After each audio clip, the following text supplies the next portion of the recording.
Meanwhile, the wife of Supreme Court Justice Clarence Thomas just collected close to $600,000 in anonymous donations to promote culture, specifically, explicitly, to promote culture wars in the United States.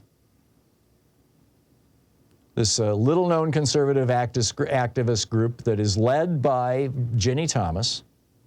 It's called Crowdsourcers for Culture and Liberty. Just raised over $500,000. This is a Washington Post investigation. It's in today's paper by Sean Boberg and Emma Brown. And the headline is Activist Group Led by Ginny Thomas Received Nearly $600,000 in anonymous donations.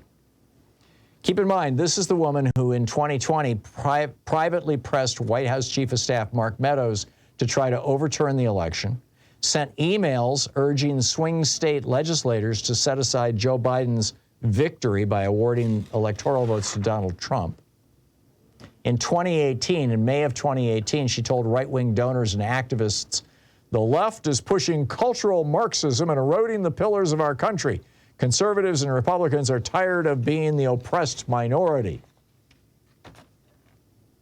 It's amazing. She's got these like kind of secret communications through a private Google group. And at the end of every message, it says, in all caps, "Absolutely do not forward emails from here without removing all identifying information from this listserv." Right. You know, if she wasn't trying to damage our democracy, if she was doing work that the majority of Americans approve of and agree would help, improve our country, make life better for Americans, I don't think there'd be any need for privacy and secrecy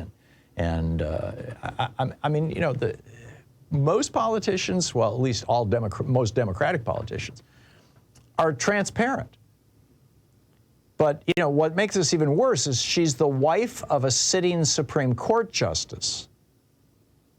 And these are the kind of issues on which the Supreme Court rules. I mean, the Dobbs decision, for example. Clarence Thomas needs to be impeached. Congress needs to pass ethics rules for members of Congress and their spouses. And we need to get back to having a country that is dedicated to we the people, rather than the billionaire class and the little private groups funded by the billionaire class, run by people like Ginny Thomas, in my humble